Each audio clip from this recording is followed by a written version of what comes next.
선하고 아름다운 하나님, 5번째 시간입니다. 이제 중간 반환점을 도는데요. 여러분 어떠신가요? 우리가 하나님을 어떻게 생각하는가 하는 것이 우리와 하나님과의 관계를 결정짓는 것을 우리는 기억해야 합니다. 그런 까닭에 하나님을 올바로 아는 것이 무엇보다 중요한 것이죠. 우리가 예수님이 아셨던 그 하나님을 바로 알기만 한다면 절대적으로 그 하나님과 사랑에 빠질 수밖에 없을 겁니다. 계속해서 진행되는 선하고 아름다운 하나님, 이 과정을 통해서 하나님의 본성과 하나님의 일하심, 하나님에 관한 진리와 그분의 선하심과 그 아름다움에 더욱더 사로잡히는 저와 여러분이 되기를 주님의 이름으로 축복합니다. 오늘은 저와 여러분이 사랑이신 하나님에 관해 나눠보려고 합니다. 여러분, 우리는 세상에 태어난 지 얼마 지나지 않아 우리가 사는 세상이 성과 중심적이라는 사실을 발견하게 됩니다. 우리가 처음 배우는 말들 중 하나는 좋다 혹은 나쁘다인데요. 밥을 잘 먹으면 착하다, 우리 아들 먹는 모습만 보아도 참 좋다, 이렇게 이야기하지 않습니까? 그러나 벽에다 낙서하면 안 된다, 그러면 나쁜 아이다, 이런 식으로 말하는 것이죠. 말을 배우기도 전에 행동에 따라 인정받을 수도 그렇지 못할 수도 있다는 사실을 터득하고 매우 조건적인 사랑에 적응하는 법을 배우기 시작하는 겁니다. 가정뿐만 아니라 바깥 세상도 다르지 않는데요. 학교에서 공부를 잘하면 칭찬을 받고 운동 경기에서 결승점을 올리면 인기와 연봉이 높아지는 걸 봅니다. 외모가 잘생겼거나 예쁘면 사랑을 받습니다. 인정받는 것, 우리의 가치와 진가는 겉으로 드러나는 능력과 재능, 이 성과에 의해 결정된다는 사실을 재빨리 터득하게 되는 것이죠. 안타까운 것은 이와 같은 생각을 우리 하나님께도 투영한다는 건데요. 적지 않은 그리스도인들이 교회에 열심히 나가고 성경을 많이 읽고 헌금을 꼬박꼬박 드리고 교회 봉사도 하고 등등 이러한 행위의 열심과 또 죄를 짓지 않는 노력으로 하나님의 사랑과 은혜를 받아 누릴 수 있다 생각한다는 겁니다. 우리의 행위로 하나님의 사랑을 얻어내고 독실한 신앙심으로 하나님의 은혜를 받아내고 혹은 하나님의 저주를 피해 보겠다라는 것이죠. 여러분, 이러한 믿음은 미신과 별반 다를 게 없습니다. 그럼에도 많은 사람들이 이러한 미신적인 믿음에 집착하는 것을 보는데요. 왜 그럴까요? 그러다 혹여나 인정받지 못하면 어쩌지? 구원받지 못하면 어쩌지? 하나님께서 사랑하지 않으시면 어쩌지? 이내 불안해지고 염려가 되기 때문입니다. 그러나 여러분, 이것은 성과 중심적인 세상이 만들어낸 거짓 가르침에 불과합니다. 예수님은 세상이 가르치는 이러한 생각이 잘못되었다는 것과 그것이 전혀 하나님의 뜻이 아니라는 것을 몸소 보여주시는데요. 예수님은 비유로 아버지를 나타내셨을 뿐만 아니라 자신의 성품과 행동, 자신의 삶을 통해 하나님 아버지의 모습을 반영하셨습니다. 마태복음 9장에 보면 예수님께서 마태를 제자로 부르시는 장면이 나옵니다. 마태는 당시 세리였습니다. 세리는 당시 유대인들 사이에서 비열한 직업으로 여겨졌는데 로마를 대신해서 유대인들에게 세금을 징수하던 사람이었기 때문입니다. 한마디로 로마 제국의 앞자리였던 것이죠. 게다가 자신들의 배도 불릴 겸 배로 세금을 거두어 돈을 가로채기도 했으니 유대 사회에서는 아주 나쁜 사기꾼이요, 변절자요, 배신자였던 것이죠. 그런데 이 본문 속 예수님은 이 죄인이라고 여겨지는 세리 마태를 제자로 부르시는 겁니다. 이것만으로도 유대 사회에 크나큰 충격을 주는 일이었는데요. 이어지는 장면은 더 큰 충격을 가져다 주었습니다. 마태는 예수님을 자신의 집에 초대해 대접하는데요. 마태의 친구들 대부분은 세리였고 각양각색의 죄인들이었습니다. 바리새인들은 예수님께서 죄인들과 식사하는 모습을 보고 거짓 선지자요, 사기꾼이요, 가짜며 위선자라고 예수님을 몰아붙였습니다. 하지만 예수님은 그들에게 자신이 온 이유는 건강한 사람들을 위한 것이 아니라 병든 자들을 위해서라. 의로운 자들을 위한 것이 아니라 죄인을 위해서라고 말씀하십니다. 영성신학자 브레넌 매닝이라는 사람이 있는데요. 이는 이 본문을 해석하면서 이렇게 말하고 있습니다. 예수님은 세리처럼 비열하고 꿈도 없는 죄인들을 위해 이 땅에 오셨다. 하지만 많은 기독교인들이 이 사실을 믿기 어렵다 여기거나 그 의미를 제대로 모르고 있다라고 말이죠. 우리는 왜 예수님께서 친히 보여주신 이 메시지의 의미를 잘 모르는 걸까요? 왜 믿기 어려운 것으로 치부하는 걸까요? 무엇보다 우리 삶 깊숙이 뿌리내린 성과 중심적 삶의 태도와 예수님의 무조건적인 사랑이 상충되기 때문입니다.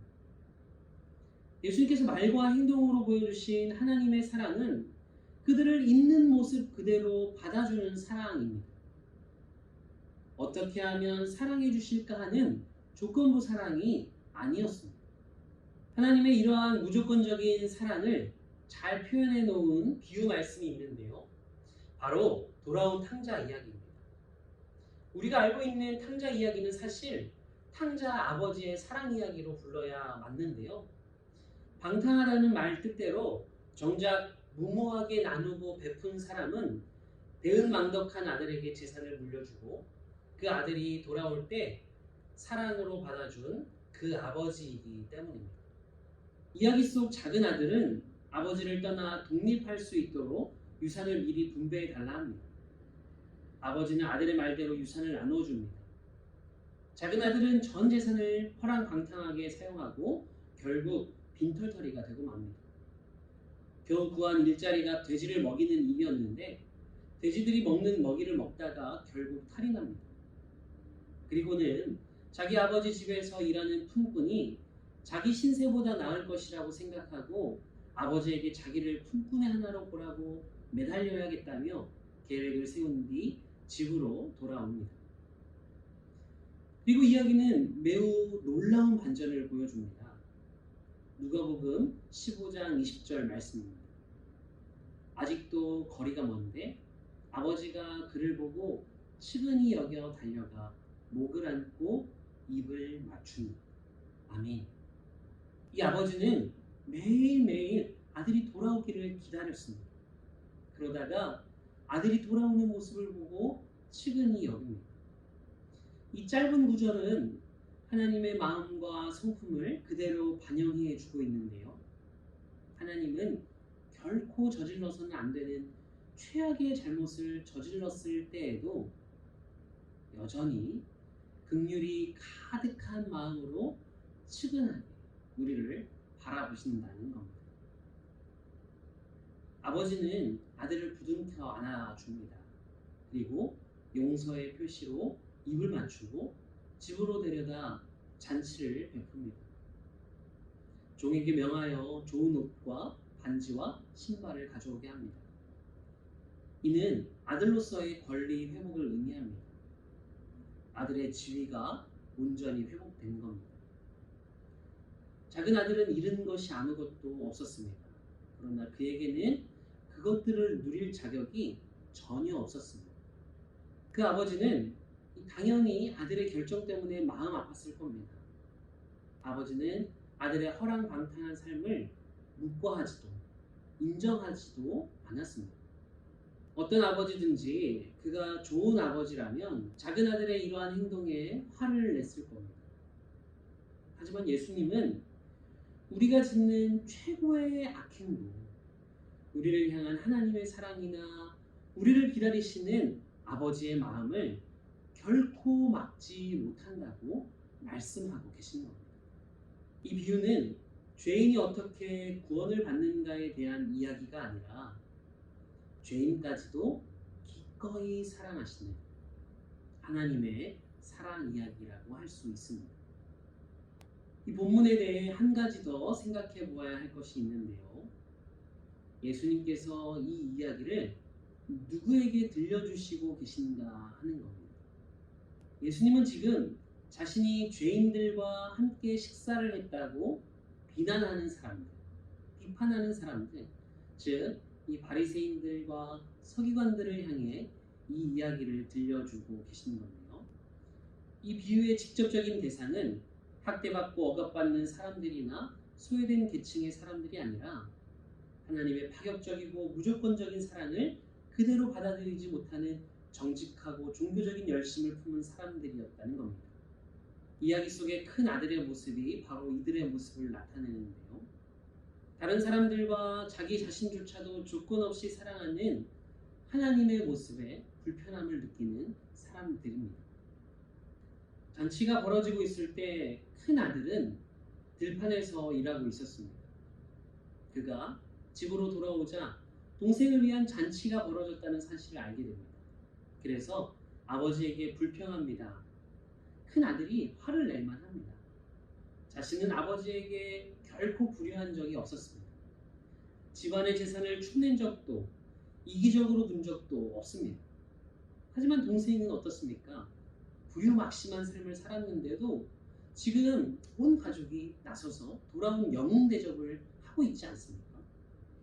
아버지는 이렇게 불평하고 화를 내는 큰 아들에게 자신이 이렇게 잔치를 베푸는 것이 하나도 잘못된 것이 없다고 설득합니다. 그리고 이렇게 말합니다. 누가복음 15장 31절 말씀입니다. 아버지가 이르되 예, 너는 항상 나와 함께 있으니 내 것이 다 내 것이로되. 아멘. 동생이 가진 모든 것을 너도 갖고 있지 않느냐 하는 말입니다. 예수님은 하나님의 은혜에 대한 우리의 태도에 일침을 가하시는 겁니다. 우리가 은혜를 싫어한다는 겁니다. 어쩌면 불공평해 보이는지 몰라도 사실은 그것이 완벽하게 공평한 것입니다. 하나님은 모두에게 은혜를 베푸시는 분입니다. 문제는 그것이 우리가 가진 성과 중심적인 사고방식과 일치하지 않는다는 데 있는 것이죠. 죄만큼이나 하나님과 우리를 갈라놓는 것이 있는데 바로 우리가 갖고 있는 독선 혹은 자기의입니다. 우리가 가진 의는 우리 자신을 하나님에게서 돌아서게 만듭니다. 죄뿐만이 아니라 다른 사람들과 나를 향한 하나님의 은혜를 거부하는 것 또한 우리를 하나님으로부터 멀어지게 만드는 겁니다. 아버지는 큰 아들에게 작은 아들이 돌아오는 것으로 충분히 잔치를 베풀고 기뻐할 만하다고 말합니다. 바리새인들은 이제 하나님께서 죄인들을 환영하신다는 것을 인정하고 그 기쁨에 동참할지의 여부를 결정해야 했습니다. 유감스럽게도 그들은 거부했던 것이죠. 여러분, 우리는 어떻습니까? 종종 그리스도인들 중에 죄인들을 향한 하나님의 은혜에 대한 바리새인적인 거부감은 없을지라도 나를 향한 하나님의 사랑을 거저 받아들이기 힘들어하는 사람들이 있는 것을 보게 됩니다. 하나님께서는 저와 여러분을 사랑하십니다. 하지만 하나님이 우리에게 다가오시며 우리는 뒷걸음치기 마련입니다. 하나님은 거룩하시고 공의로우신 분이시고 우리는 죄로 얼룩진 인생이기 때문입니다. 그럼에도 하나님께서는 그런 우리를 사랑과 긍휼의 눈으로 바라보고 계십니다. 그리고 죄책감으로 인해 머뭇거리고 있는 우리를 향해 하나님께서 먼저 다가오십니다. 그리고 말씀하십니다. 넌 왜 그토록 많은 죄를 지었느냐? 비난하시고 정죄하시는 게 아니라 뭐가 필요하니? 부족한 게 무엇이니? 우리 스스로 무가치하게 여기는 것에 대해서도 하나님은 말씀하십니다. 너는 존귀한 존재야. 내가 그렇게 말하기 때문에 내가 사랑하는 사람이기에 너는 존귀하단다. 히포의 어거스틴은 이렇게 말합니다. 하나님은 우리를 사랑하심으로 사랑스러운 존재로 만들어 가신다. 우리의 가치는 우리가 성취하거나 우리가 얻어내거나 이룰 수 있는 것이 결코 아닙니다. 그것은 우리에게 선물로 주어집니다. 선물은 획득하는 것이 아니라 그저 받는 겁니다. 하지만 우리는 선물을 받는 것조차 힘들어합니다. 온 세상이 자기 자신의 공로를 의지하기 때문입니다. 세상 가운데서는 우리가 노력한 만큼 얻을 수 있기 때문입니다. 그래서 하나님 앞에서조차 무언가를 하지 못해서 하나님을 똑바로 쳐다볼 수조차 없는 사람이라고, 나는 죄인이라고, 나는 무가치한 사람이라고 스스로 생각하게 되는 것이죠. 그러나 그런 우리에게 하나님은 계속해서 말씀하십니다. 너를 누가 지었느냐? 나를 볼 자격이 없다는 너를 바로 내가 지었답니다. 하지만 하나님께서 지으신 우리는 어떻습니까?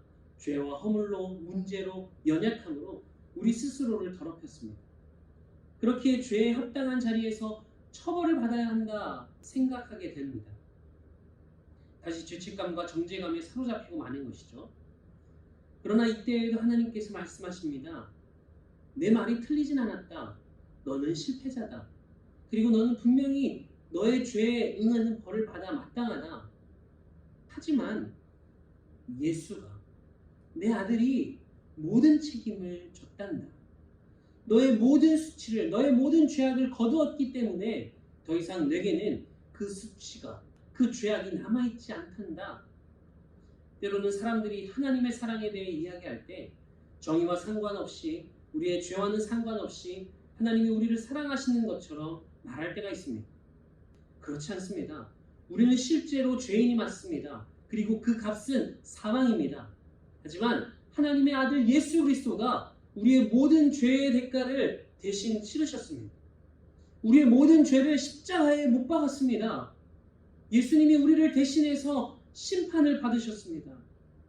대개의 경우 이러한 은혜의 메시지는 우리로 하여금 기쁨과 자유를 갖게 하는 것이 아니라 오히려 죄책감이 들게 합니다.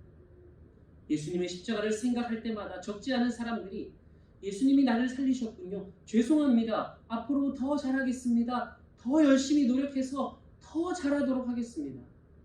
이런 식으로 말한다는 것이죠. 하지만 그런 우리에게조차 하나님은 마지막까지 말씀하십니다. 앉아라. 여기서 쉬어라. 나와 함께 먹자. 나를 위해 섬길 필요가 없단다. 내가 너에게 필요로 할 것은 아무것도 없다. 내가 너를 필요로 하는 이유는 너를 사랑하기 때문이다. 내가 진정 원하는 것은 너가 나와 함께 있는 것이다. 내 깊은 소원은 너가 나가서 나를 위해 섬기는 것이 아니라 내가 너를 계속 사랑할 수 있도록 나와 함께 하는 것이다. 여러분, 하나님이 우리에게 가장 원하시는 것이 바로 이것입니다. 하나님이 우리를 섬기려고 합니다. 함께 먹고 하나님의 선하심을 누리는 것을 보고 싶어 하십니다. 언젠가는 우리가 다른 사람을 섬기게 될 것입니다. 하지만 그것은 하나님의 사랑에 대한 응답에서 나오는 것이지 죄책감과 부담감에서 비롯된 것은 아닐 겁니다. 여러분, 하나님은 저와 여러분을 끝까지 사랑하십니다. 하나님은 사랑이십니다. 하나님이 세상을 이처럼 사랑하사 독생자를 주셨으니 이는 그를 믿는 자마다 멸망하지 않고 영생을 얻게 하려 하심이라. 아멘. 영혼의 훈련 5번째 시간, 렉시오 디비나 훈련입니다. 거룩한 독서 훈련이라고 할 수 있는데요. 렉시오 디비나는 성경을 마음으로 읽는 방법입니다. 성경 본문을 정하고 그 짧은 본문을 거듭해서 아주 천천히 읽고 또 읽으며 각 단어 혹은 구절이 우리 마음에 끼치는 영향을 기대하면서 묵상해 나가는 겁니다. 이것은 본문의 의미를 이해하려고 노력하는 성경 공부와는 다른데요. 렉시오 디비나는 우리가 본문을 해석하는 것이 아니라 본문이 우리를 해석하는 겁니다. 한 주간 고린도전서 13장 4절에서 8절까지의 말씀을 렉시오 디비나 해보겠는데요. 먼저 성경 본문을 펼쳐놓고 1, 2분 정도 편안하게 숨을 깊이 들이쉬고 내쉽니다. 그리고 본문 전체를 한번 천천히 읽어보십시오. 각 절마다 잠시 멈추는 겁니다. 읽기를 마친 후 다시 1, 2분 침묵합니다.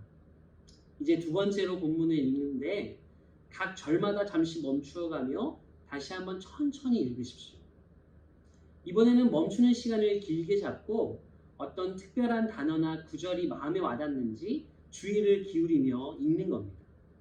마음에 와닿는 것들을 기억해 놓았다가 두 번째 읽기를 마치고 나면 그 단어나 구절들을 기록해 보십시오. 이제 세 번째로 다시 읽을 때 마음에 와닿은 단어나 구절에서 잠시 멈추어 여러 번 반복해서 읽어봅니다. 마음에 감동이 되는 구절을 한동안 묵상해 봅니다. 그렇게 몇 번을 반복해 보는 것이죠.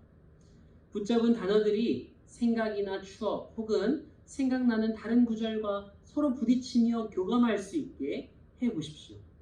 그것이 마음, 욕망, 그리고 우리의 두려움을 만지도록 해 보십시오.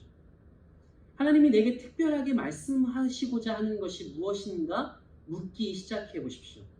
이제 그 물음을 기도로 바꾸어 보는 겁니다. 주님, 이 본문에서 제게 주시고자 하는 말씀이 무엇입니까? 그리고 귀 기울입니다. 하나님이 말씀하시는 것 같다면 적어 보십시오. 그리고 잠시 동안 잠잠히 침묵을 유지합니다. 마지막으로 자신과 하나님께 질문합니다. 오늘 주신 말씀을 통해 나는 무엇을 하기 원하는가? 그게 무엇이든지 기록해 보십시오. 주신 말씀과 도전에 대하여 하나님께 감사의 기도를 드리고 훈련을 마치는 겁니다. 렉시오 디비나, 이 거룩한 독서를 통해 하나님의 사랑을 더 깊이 경험하는, 그리고 그 사랑에 믿음으로 응답하며 살아가는 이번 한 주가 되기를 주님의 이름으로 축복합니다. 어렵겠지만 한 번 더 이 영상을 틀어놓고 이 말씀을 읽는 순서들, 그 과정들을 우리 노트에 한번 적으시고 우리 토요일 중간 점검 시간에 함께 나눠보도록 하겠습니다. 우리 다음 주에 만나요.